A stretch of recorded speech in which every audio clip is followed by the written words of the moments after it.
Hello friends, I hope you're all doing well. Thank you for clicking on this video and hopefully watching it. Today I'm going to be putting together a DIY chandelier centerpiece, which I think would be really cute for a quinceañera. I'm actually going to be making decorations for a quinceañera that's happening next year.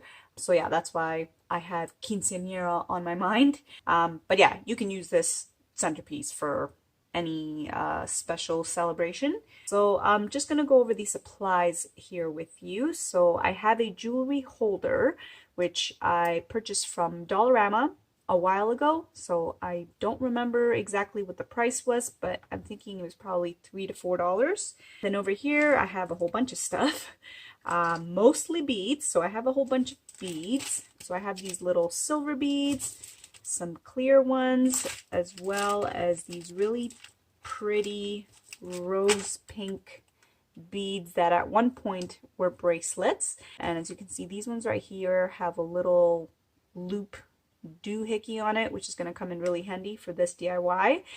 So all my beads I get from Michael's. I purchase them when they're on sale or clearance, or if I have a coupon, because yeah, I kind of like collecting beads. I also have here some iridescent flowers that I purchased from Dollarama as well, and they were $1.25.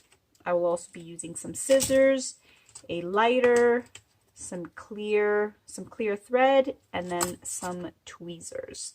So that's it for these supplies. Let's get into the tutorial.